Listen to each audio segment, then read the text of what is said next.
Corona संकट से जूझ रहे मध्य प्रदेश में अब विधानसभा उपचुनाव को लेकर सियासी सरगर्मी तेज हो गई है। 24 सीटों पर होने वाले उपचुनाव को लेकर राजनीतिक दलों ने अपनी किलेबंदी मजबूत करने के साथ उम्मीदवारों के नामों को लेकर मंथन भी तेज कर दिया है।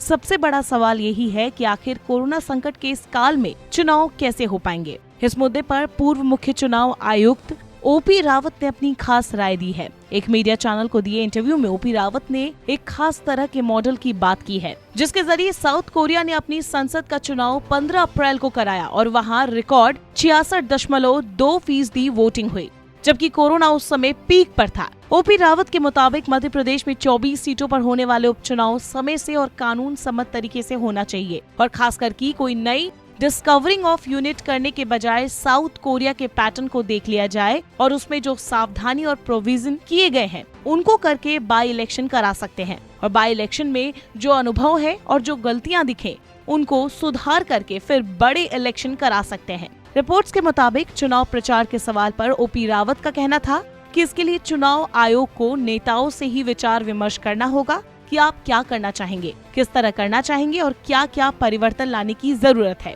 और फिर इसके बाद ही सारे राजनीतिक दलों को विश्वास में लेकर जो भी इनोवेटिव तरीका होगा और जिससे कोरोना से बचाव भी हो और आम जनता तक पहुंचने का प्रभावी काम भी हो, दोनों को सामने रखते हुए व्यवस्था बनाई जा सकती है।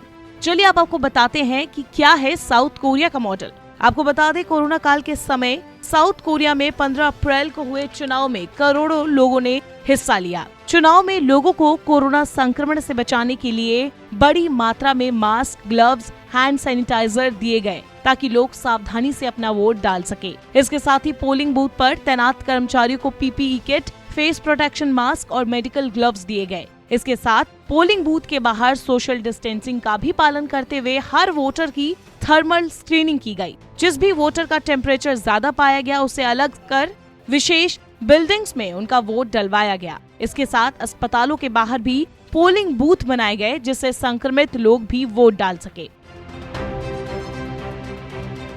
गौरतलब है कि मध्य प्रदेश विधानसभा की कुल 230 सीटों में से भाजपा के 107 विधायक है, जबकि कांग्रेस के 22 विधायकों के त्यागपत्र देने के बाद उनकी संख्या घटकर 92 पर आ गई है। इनके अलावा 4 निर्दलीय है, जबकि 2 बसपा और 1 सपा के पास है। वर्तमान में विधानसभा की 24 सीटें खाली हैं, जिनमें से 22 कांग्रेस विधायकों के इस्तीफे से खाली हुए हैं, जबकि 2 सीटें भाजपा और कांग्रेस विधायक के निधन के बाद खाली हुई हैं। वही इस बार का उपचुनाव कई मायनों में खास भी होने वाला है। जहां एक तरफ बसपा अकेले दम पर 24 सीटों पर लड़ने का मन बना रही है, तो वही किसान कर्ज माफी ही कांग्रेस का मुख्य मुद्दा होगा।